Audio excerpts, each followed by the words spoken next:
The Avalaunch transmission starts now. All right. Hello, everyone. Welcome to the channel. Mark from Avalanche here. Today we are joined by Jens Peters, CEO of Aether Games. This is the upcoming strategic sale on the platform.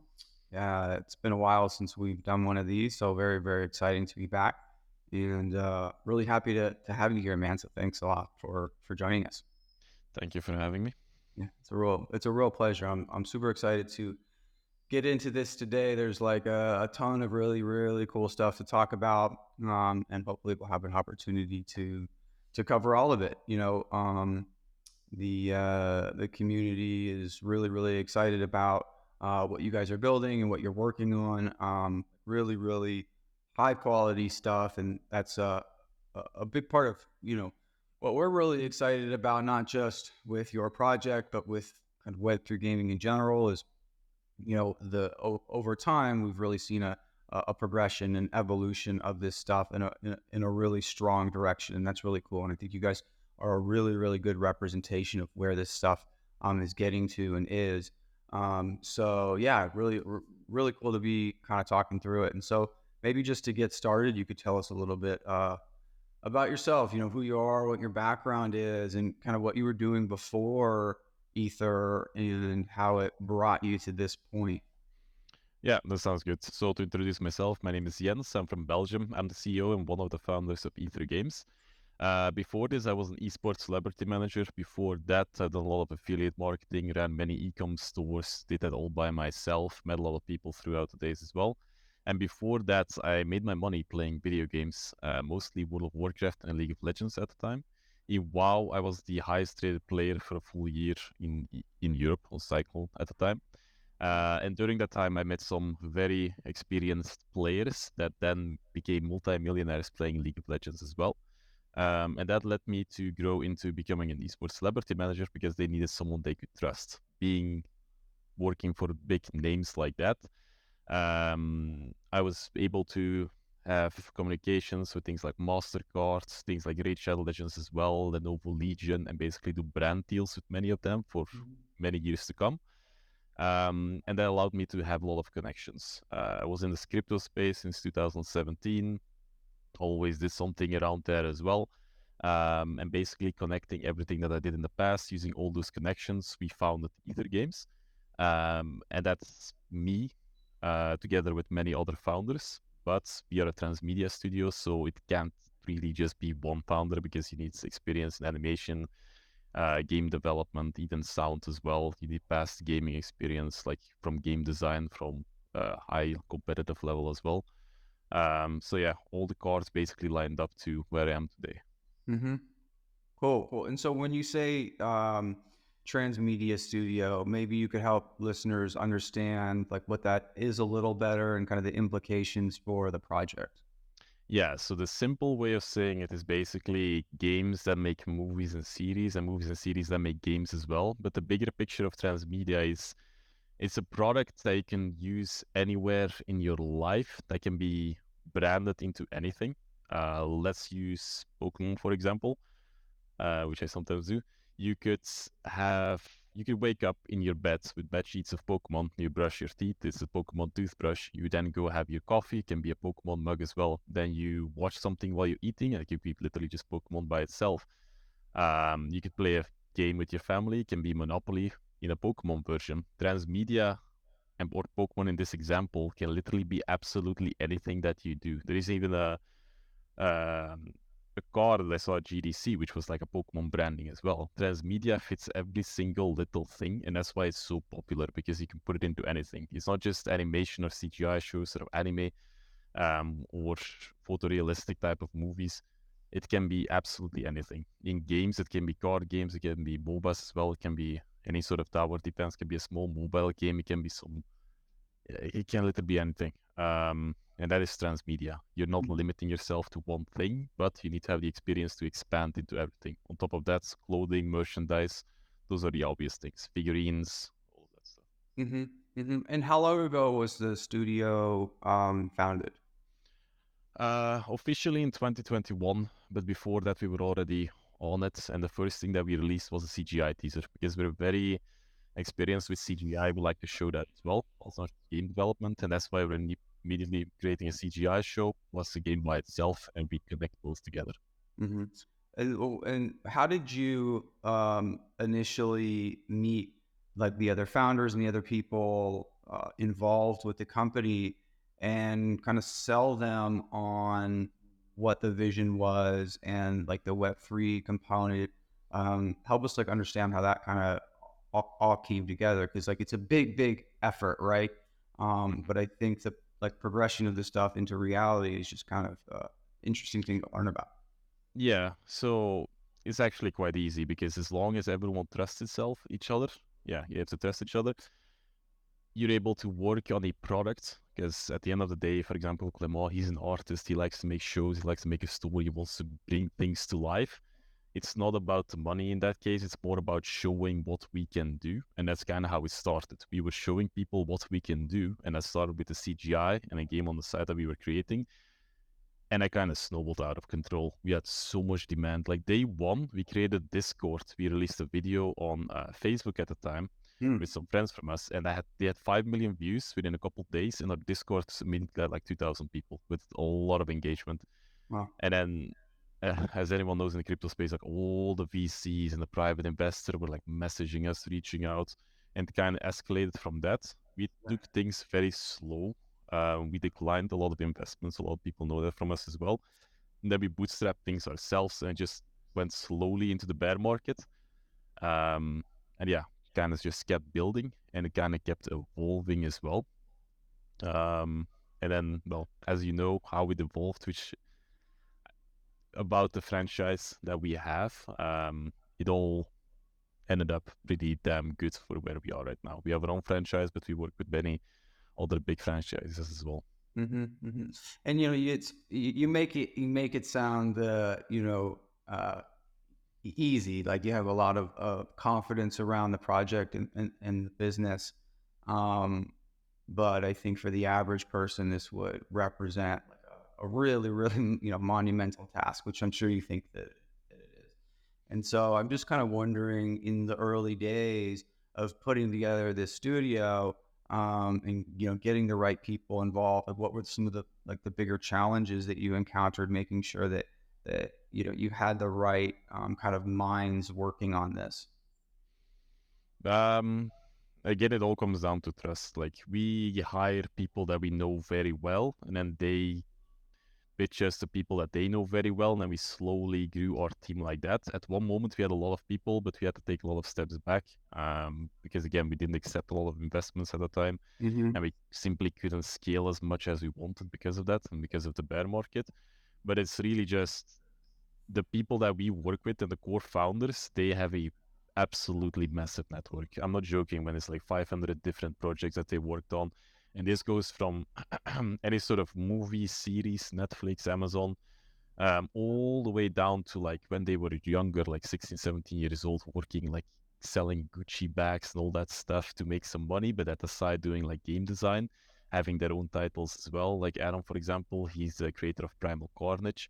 That was a passion that he had, and he did whatever he could at that time, more than 10 years ago, to see that through. And currently, it's a pretty popular title. The new one is coming out, I believe, later this month or next month.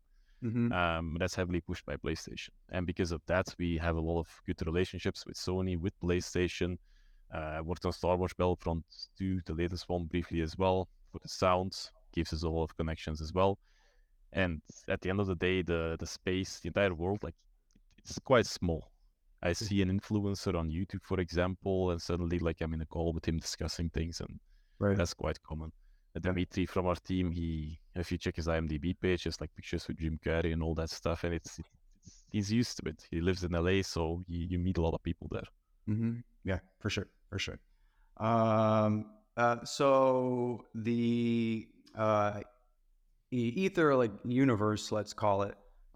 There's a lot of possibilities and potential here across a number of different verticals, right? So gaming, and as you said, movies, TV, merchandise, and there's this kind of this big, wide open landscape to apply this creative and IP to. And the first, I would say, like significant effort there is the trading card game, right? Which is been built and available and kind of still developing. So it makes sense to talk about that, right? And I want to kind of bring our listeners into what that game is and why it was the first part of this universe, and just some more about like the specific mechanics of the game, like what makes it a compelling game experience. Yeah, so I have to take you back a little bit before that. Sure. At first, we were building Gates of Eternity and Cards of Eternity at the same time. Cards of Eternity now evolved into Aether TCG, simply because the Eternity name doesn't really doesn't sit well with a traditional gaming audience, and that is our audience. Together with the Web3 audience as well. We don't separate Web2 or Web3. For us, it's just gamers, and the Eternity name, it had to change, so we went to Aether's trading card game. Gates of Eternity originally was a geospatial type of game like Pokemon Go, and the AR market, it was growing, but it didn't grow to where we wanted it to be. Yeah. And something like Pokemon Go, realistically, is quite cheap to build, but if you look at the models that we have, that is most definitely not cheap to build. And for us, it was a little bit too big of a risk to put so much money into a game that is literally a coin flip. And then at the same time, the crypto market demands products to be built quite fast. You can't really do a race and then like 6-7 years from now promise a title to be out, because at the time, all the hype is gone. The TG hype lasts for like a month, 2 months at best as well. So in 7 years game development, it would be too long. We worked on Hearthstone briefly as well in 2018 and 2020. We have a lot of experience with card games, and there's something that we can build fast as well. Even though almost everything in game is 3D, it's different than an actual 3D model. If a card is 3D, it just means like it has some depth to it. Right. So we built a card game at the same time, and that was simply out before GW. Then we pushed that live into early access. It had some players. Players started buying cards immediately. They wanted to be able to trade with each other, and we kind of just kept giving to the community what they were asking. And then at the same time, we were networking, mostly Dimitri in LA, with a lot of people. One of them being a very good friend that he's known for over a decade now, that owns a very, very large IP that it's going to be, well, revealed very soon as well, if not already. And then we did negotiations for almost a year, like 6 months to a year. And now we are the exclusive developers for this particular franchise. And this franchise wants to have a trading card game, because they used to have a trading card game in 1999 already. And they go to all the conventions and they see the demand for a trading card game as well. One of the advisors from this particular franchise was previously the vice president of EA Games, Warner Brothers, and Activision as well. And he's very much into Hearthstone. Then he played our title as well, and he was very much into that. Then he started playing it with his family, and he liked how easy it is to pick up if you have some experience with card games already, but also how high the skill cap is. So he sees us as like the next big thing, and because of that, and all of our partners seeing that as well, they wanted to double down on Aether TCG by itself. So Aether TCG was more of a card game at a high standard, but now is going to escalate a whole lot more. It's going to, like, everything that you see in game is going to go 5 times more cards, more assets, story modes, more of everything at a way higher budget, at a way higher quality, to really show what we can do.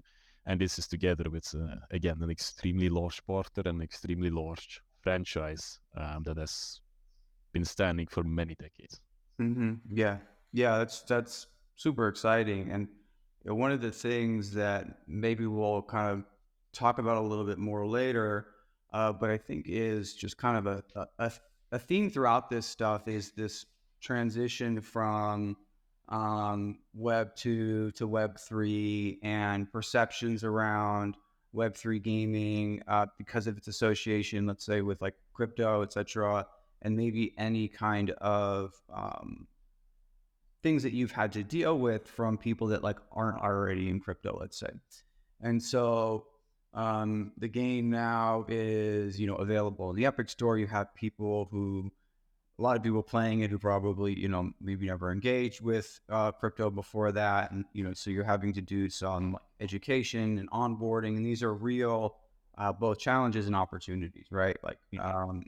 And so maybe just to kind of start at the beginning there, when you started building this, like personally, what were your impressions of Web3 gaming, and maybe where did you feel like there could be some improvement, and where were the opportunities, let's say, that were being missed?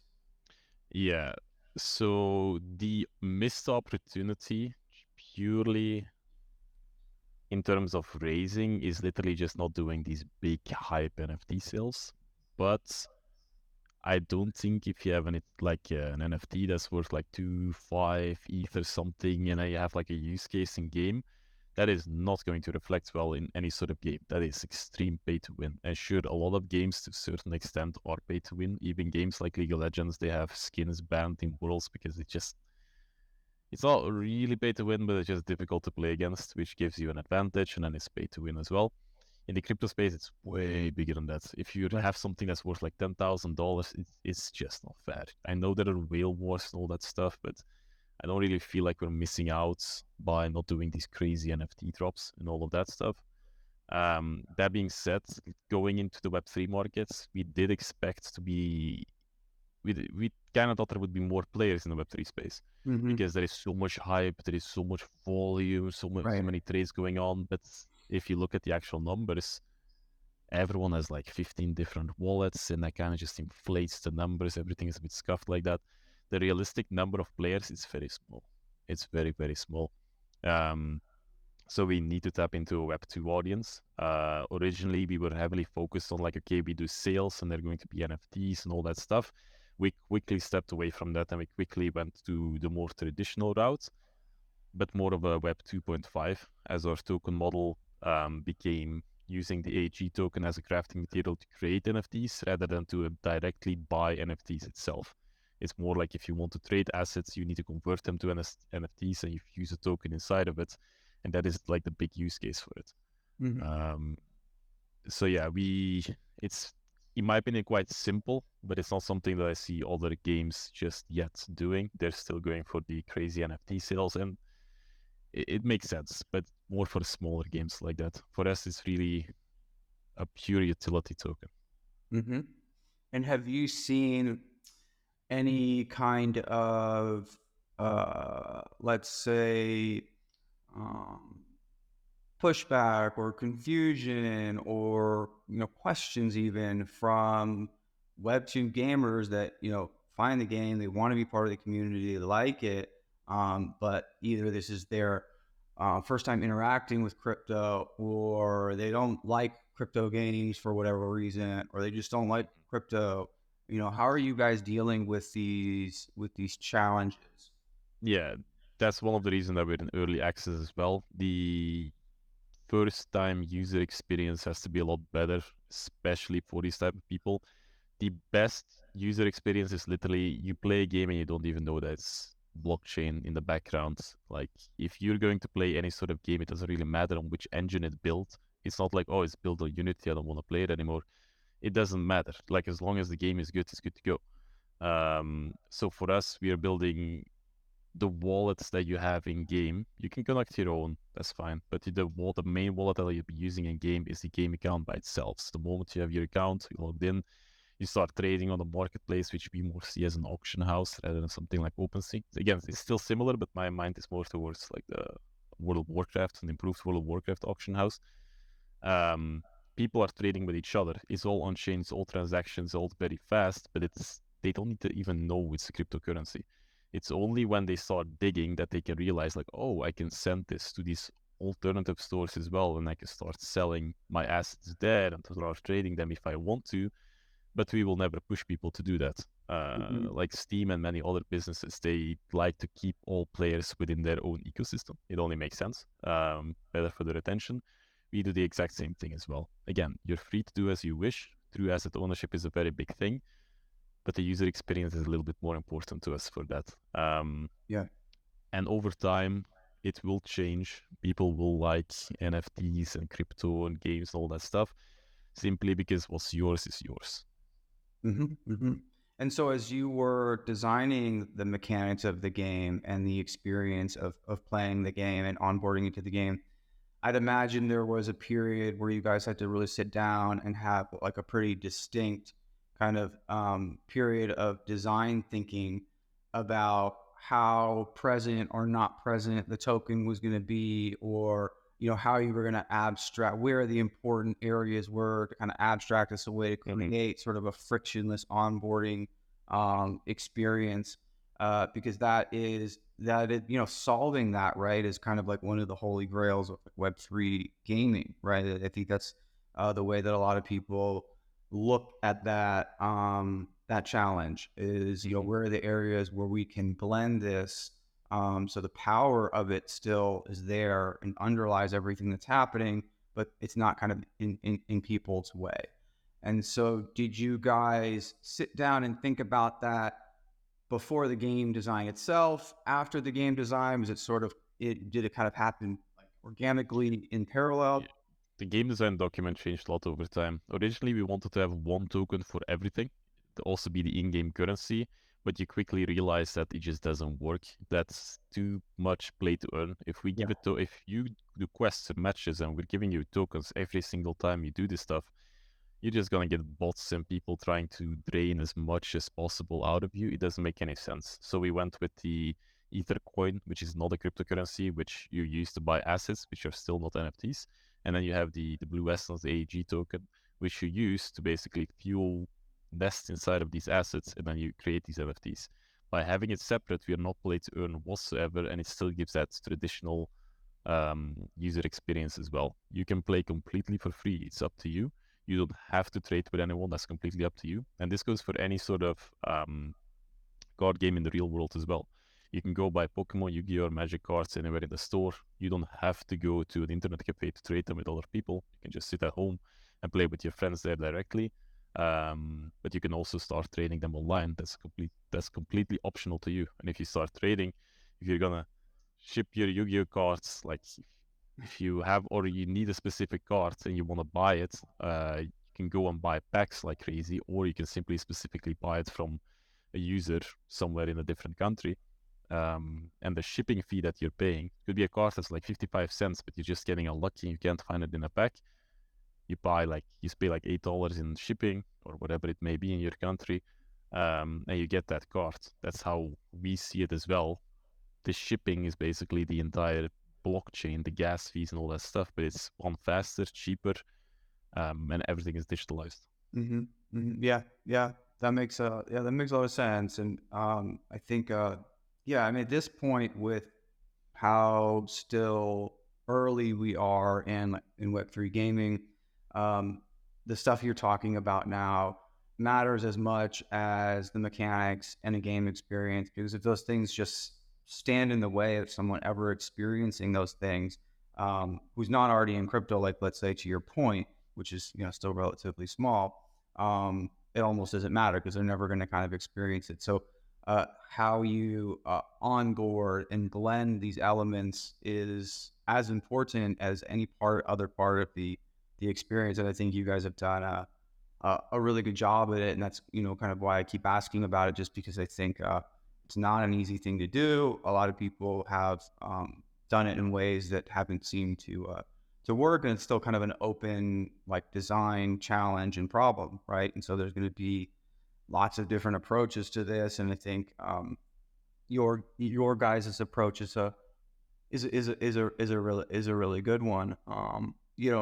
Not to mention that the game is already out there, right? And it's a compelling game experience that people are interested in playing, let's say, in the absence of the TGE or the token already being out there. I mean, these things will come along and support this loop and system in meaningful ways. But it's not the only thing driving it, right? Like a lot of times, let's say was just sort of the most boring, pointless Web3 game you've ever seen, and there's lots of them. people are only there, right, because of the token and the perceptions around maybe what that could mean in the future. It's the only reason they're spending any time playing the game at all. So when you see players actually engaging a game in the way that they would just normally play a Web2 game, and the token crypto component kind of comes later, I think that's pretty cool, but also demonstrates that you guys have a good kind of game on your hands, and it's not being primarily fueled by this, which is problematic. Because to your point, the excitement around that, it doesn't last forever, and it's not about the game itself; it's about something else entirely. So that's a problem. So maybe moving on just a little bit, tell us about like how you built the game and the decisions to build the decisions you made around building the game and why. So is it Unreal Engine? Is it Unity? You know, how do you think about those technologies? What did you guys go with? Yeah. Well, that's a very simple answer. We started in 2021, and for us, it was basically Unity at the time. And the simple answer, you have a lot more Unity developers than Unreal Engine developers. That's literally it. It's an easier hiring process. There's a lot more people you can work with at a very high level as well. That being said, Unity last year wasn't doing so well. The next title that we built, we're gonna be questioning Unity, even though they fixed their issues and all that stuff. It's still, yeah, we're not too sure about it. And Unreal Engine's been doing absolutely phenomenal as well. On top of that, I see a lot of people in the crypto space using Unreal Engine simply because there are a lot of templates that you can use from Unreal Engine to create a lot of shooters, like first-person shooters, from things like the Lira project. And yeah, I can see why they do it, but that game is not going to go well in the market. But yeah, for us, it's a very simple answer. Simply more developers, people already have the experience, and that's why we went with it. Okay.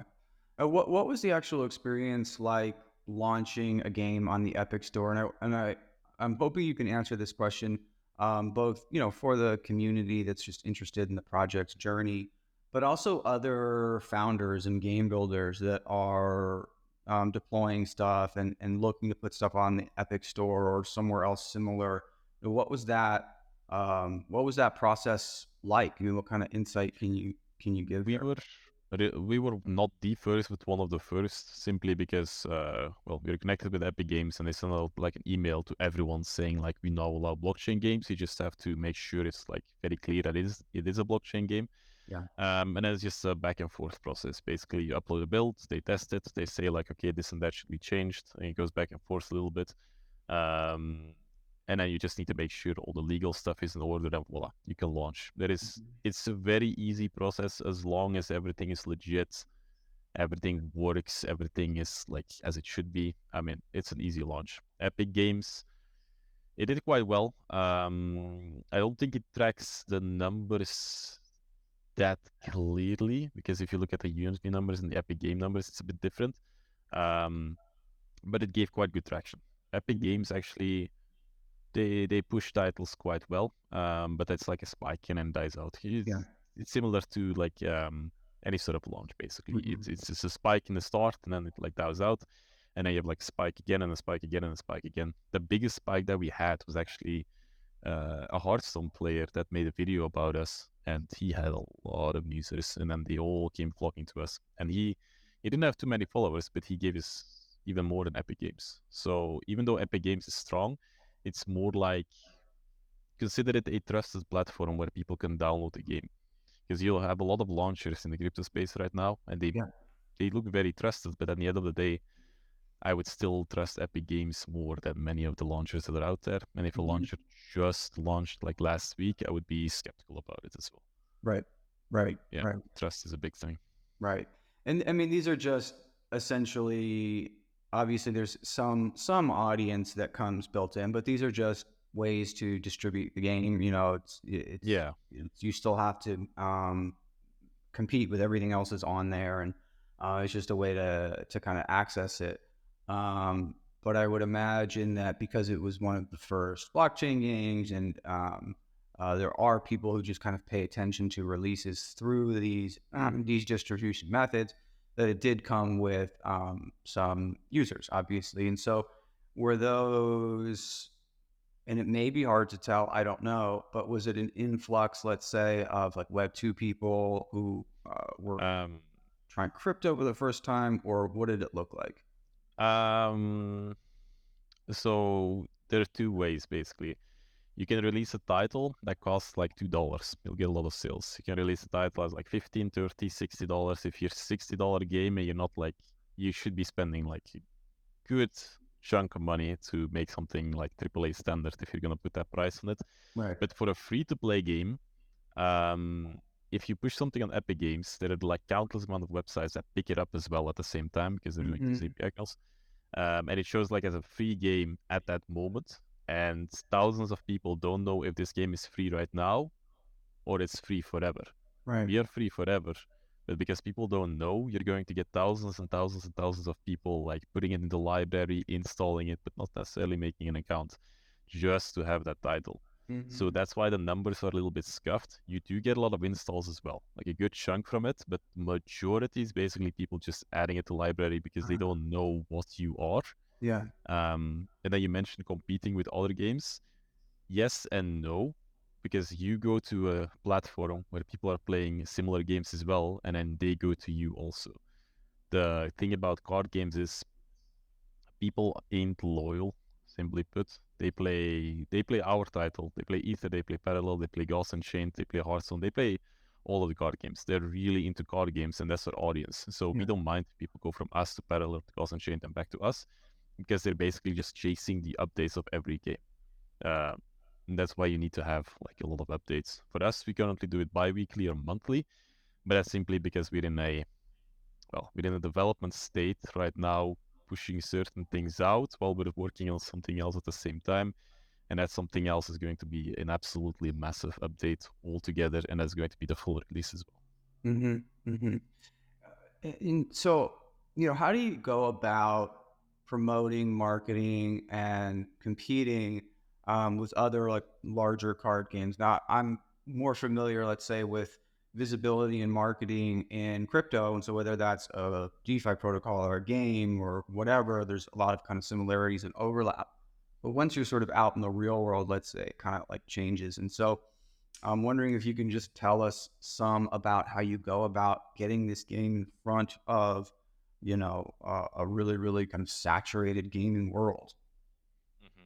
So we haven't really done any real marketing. We just like worked with a couple people, but like proper marketing, that is one, something you do with a publisher as well. And two, we have the absolute massive advantage because of the IP that we work with. It's extremely well known. The moment we pushed it out there, absolutely every single gaming news website picks us up by default. We don't have to pay a penny. It's by default because they want to push this particular title. That is very powerful in terms of marketing. The best way, I would say, to push a game right now is simply by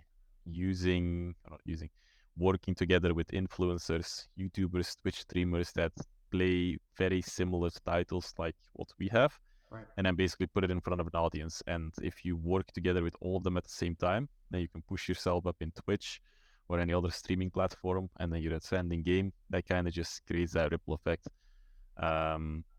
As some games just really take off. It could be something absolutely massive that has like a big budget into it, like Baldur's Gate 3. Or it could be something small like Fall Guys that's just funny to play with a lot of friends as well.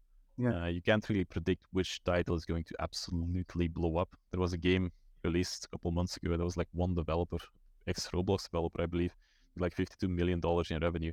He did not predict that, but he did very well. So, yeah. And what game was that? I forgot the name. I'm sure a lot of people in the chat will know. I don't recall. Only game or something like that? It's on Steam. I would have to search for it. If you do like a quick Google or something, you'll find it as well. But it's not a crypto game. Just Steam. That's why I say like there are a lot of indie developers who release like games for like, I don't know, $5, $10, and it can be very, very popular as well. And if it's a shit job, but if you go for every single different country and then you look at the currencies and the wages that people have, and you make it more accessible for every single country. Again, it's not a fun thing to do to make sure all the prices are aligned, but people will respect you for that as well, that you make it accessible for absolutely everyone. So there are little things you can do to have more reach. Yeah, that's cool. So let's see. With the studio, and then there's the studio, and then the games the studio is making, and then sort of other creative endeavors. But with the game itself, maybe you could tell us some about the different ways that you guys are going to make money here. So what are like the various revenue streams? Because it seems like there's a lot of different opportunities across the intellectual property and then the game itself. So how do you guys think about kind of breaking this stuff out? Yeah, so for the Web2 side, it's very simple. We simply sell coins, and then we sell through those coins assets in games. Currently, just packs, adventures, eternals, which are the pets. Later on, we also release more boards that you can play with, skins, visual effects that you can change. So, for example, you burn a card, it's like normal fire. It can be green, can be blue, can be any sort of color as well. The battle passes that will be increased as well. We sell those. It's basically a lot of selling. And then you obviously have the market making with like the token. Basically, there is a revenue stream through the token simply because we will be creating our own AVAX subnet, as you know, and all the gas fees used. Again, this is like pennies, but pennies times a million. I mean, it really stacks up over time. It's similar to what Axie Infinity had thrown in. It's a big revenue stream as well. But monetizing a game, it's not rocket science. All you need is players. You need a sink where people can basically put their money in over time, more and more and more. You can have gacha systems that we have basically as well, where you can burn certain cards, get lucky, get some coins back from it, or basically lose them. We have systems where you can fuse cards together, but they can break, but you can protect yourself with charms. We have altars as well, where you can basically use certain assets to get like a shadow card, which you can use for a couple hours to basically test them. If you like it, you go on the market, you buy it from a player, and then we get some royalties from that as well. Or the player that sells it gets some royalties from that. So there are a lot of different ways. The blockchain side is a little bit new. The traditional side is like purely sales driven, and that is something like card gamers ain't loyal, is what I can say. We do an update. Let's say we get like 50 new cards out, it's like 3-4 new booster packs as well. Everyone comes to us, everyone wants to get all those cards immediately. They start buying, generates this revenue that funds us, and then we start building on the next set as well. And meanwhile, we have live ups, a lot of balance changes. Everyone plays with those for a couple of months. Then they go to another game, they buy everything there because they did the exact same thing. Then we release an update again, they come back, and it's kind of that entire cycle. And at the same time, during that entire process, people are constantly trading. That trading generates a lot of volume. I really can't predict how much volume that our crafting system itself will give, but it already does quite a bit. We heavily gated the access to the AEG token right now, where you need to have an NFT, and it's like a wrap token, and it's a very small amount that you can get, and they can only interact with our smart contracts. It's not a beautiful user experience, but again, this is simply live because players ask for it. Once after TG and a month after TG, we release crafting. That's when things really kick off, where you can really start like going ham with creating so many different NFTs, trading with each other. It's gonna be quite crazy. And since you mentioned it, it's a good opportunity to kind of transition into Avalanche and the subnet and the decision to build here and why. And we can talk about why you guys are going to deploy a subnet, but I want to start with just your team's experience looking at different chains and how you guys thought about where the best place to deploy this is, and were there any lessons or kind of false starts or surprises? Just again, give us some insight into the journey of your guys' development there. Yeah, it's been quite a journey to say the least. We worked with a lot of different people. I won't like everyone that we work with has been absolutely a gem. Like we work with IMX, we work with Subi, we work with Polygon. All of them, they're very, very, very helpful. But at the end of the day, whatever is best for yourself is what you should be going with. Sure. Something like Ethereum, it has the most volume by far. All the investors are at Ethereum, but it simply doesn't work. If you're crafting 30 to 50 cards every single day and you're disenchanting them and you're getting crafting materials, crafting again, so back and forth, you're gonna be bankrupt very fast just because of the gas fees. Can't do it. Polygon way cheaper, but it's still quite expensive over time, and it's a little bit too slow at this very moment. I know there are other solutions for it as well, but then we're trying to fix something that shouldn't even be there in this to begin with. And then simply we tried Sui as well, which is very, very good tech to say the least. But for our team, like the move language, it's complicated things quite a bit. We were very slow in developing that, and we had to then hire new people, and all the audits were like a little bit inflated as well. It didn't really make sense for us. And then at the same time, Polygon was already an investor with us, and they were working closely with us, so it just made sense to go with Polygon for everything that we did. And as time moved on, and we used Polygon for quite a bit, as we still do, it just makes a lot more sense to basically have your own chain, however you do it. And Avalaunch basically allows that. It's not exactly plug and play, but it's a very easy solution to have your own subnet compared to making your own chain. Because a lot of people are creating a layer once and all that stuff, and they're raising like 50 to 150 million or even more for doing this.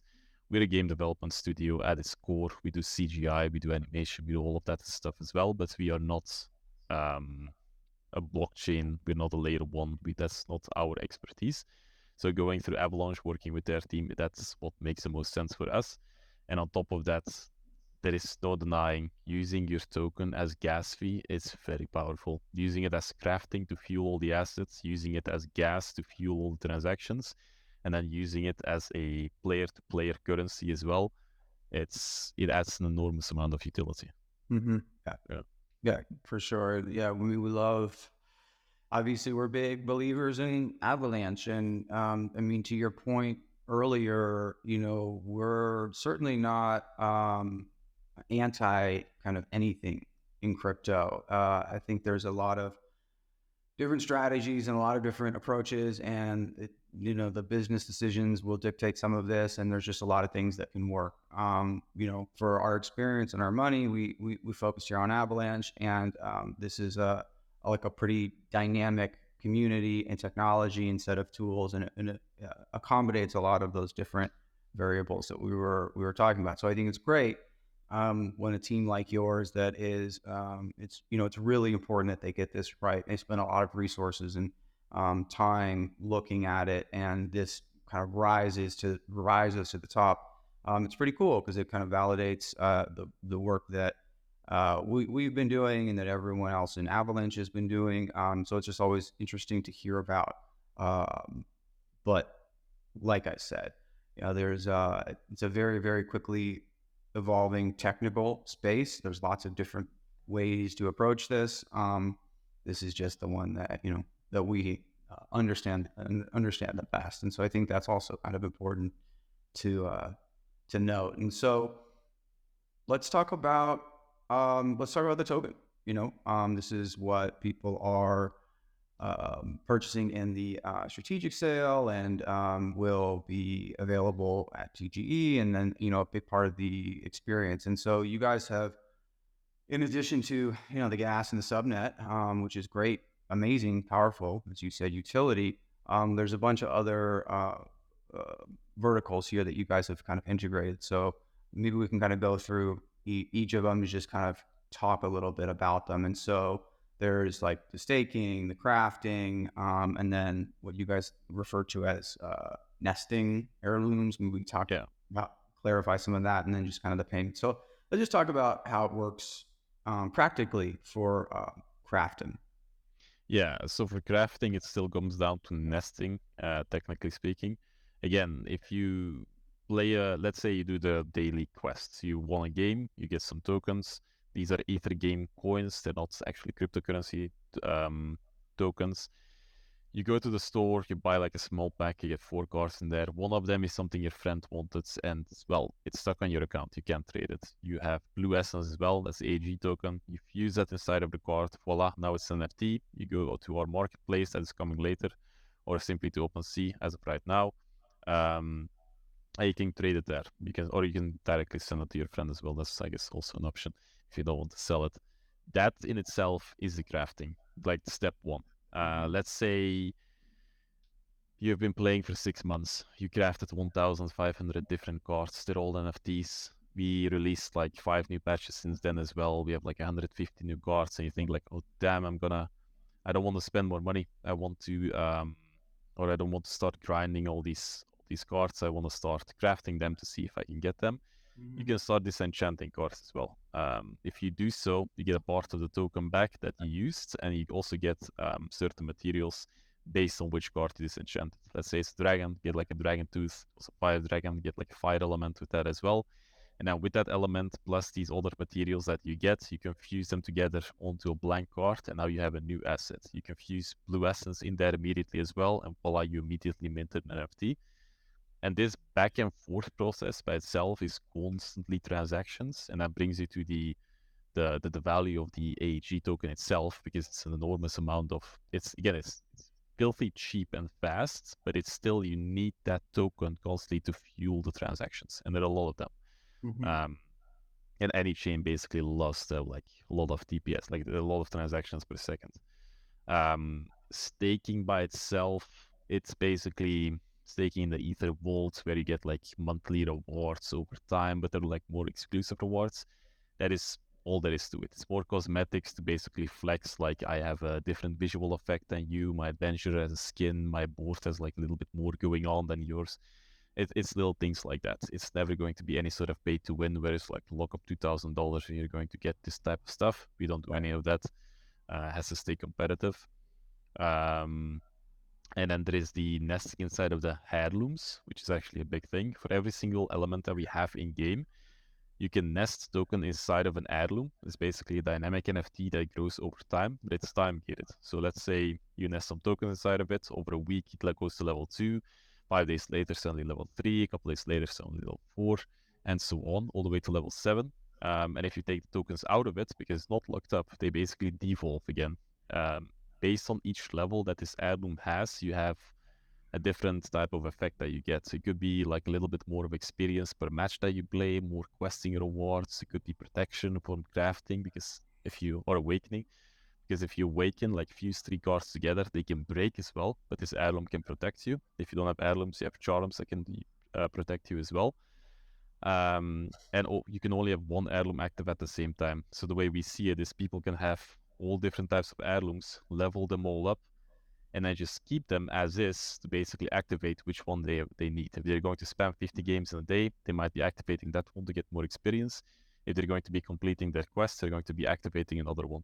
And this is a huge, not necessarily a sink, but this is a huge place where people will basically have a lot of tokens just sitting inside of these assets. They can take them out whenever they want, but they won't, because then they're going to devolve.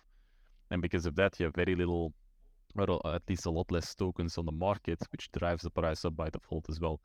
As the price goes up from the token, people might want to, let's say, disenchant their cards to get tokens out of that, to then, sell as the price went up from the token. And because they do that, the supply of the NFT went down. And because of that, they buy token to get the card that they have into an NFT. And then the price, it fluctuates all the time, It's like a beautiful yin and yang effect. And then the other thing would be basically the player-to-player currency. Very simple. On the auction house, you buy everything with the Blue Essence, and it's like an all-in-one thing. Let's say you buy something for 10 Blue Essence. The user that's sold something gets like 8.7 Blue Essence, something like that. And then there is an auction house cut, but that auction house cut is basically the gas fee that you paid, minus like a teeny tiny fee as well, which is like for development purposes. And that is like the core of it. It's, to me, very simple, but it makes the entire thing work. Yeah. And is there room, as the token goes live and more players onboard into the game, is there room for the team to tweak this stuff or add things or Oh bring yeah, yeah. It's a forever developing process. Like we always have to add things. If you make a game and you're going to keep it like that for the next 15 years, it usually doesn't work. Um, but like things develop. I mean, there is a reason Blizzard went back to classic because of the demand, but that's more nostalgia. But yeah, games have to constantly evolve with the market by itself. I mean, a lot of people would go back to like games from 15 years ago, but if you play it now, it's still different. Like I really loved Wrath of the Lich King, but as Wrath of the Lich King came out now, I wasn't too inclined to play it because it's just not as I remember when I was like 15 years old. You know? Yeah, yeah, right. And well, and so kind of sticking with that theme, the game itself has been like live and playable by people for a while now, and I'm curious how the reactions and feedback from the community and having people be able to play it and test it. What are some of the, like, let's say, lessons that you guys have learned? Is there any way that process has made the game stronger and better, or things that have changed as a result of that? Oh yeah, the players that we have are basically a big army of quality assurance Yeah. testers. We can have a team of like, let's say 6 people of basically testers, and the moment you push something live to 10,000 people and they all start playing it, they're going to find things and bugs that it would take a very long time to find that. Some of them are critical, some are not. But yeah, you just need an army like that. Us being in early access simply lets us have a game with a lot less bugs for the full release itself. And it helps us improve little things like tournaments that we do also, because the ranking system that we have originally was created for a lot more players. But if you don't have thousands and thousands of people playing every single day, you need to change things so people still have queues, but they don't get like wrong matchmaking and all that stuff. So you have to limit people a little bit. It kind of creates like two sides where you have new players who want to have a good experience, but old players who want to have instant queues, and you kind of have to try and juggle both a little bit. So there's like a small limit. Like new players will be playing against new players until a certain point, and then they're kind of released to the wolves, and then they realize how at first the game seems like quite easy. It's like if you win, it's like, oh wow, it's quite a easy experience. I can just play with these basic cards, and I play against someone who's been playing 12 hours a day for the past 6 months, and then you realize like, okay, there's a lot more going on than I didn't know. Mm-hmm. That being said, we like to change the meta quite a bit as well. Next patch, for example, that's coming out in early next month, is going to have a whole lot of new mechanics, like I believe 15 new mechanics, a couple new visual effects, all that stuff as well. Those mechanics are countering the cards that are currently strong, which is going to change the entire meta, completely flip it upside down.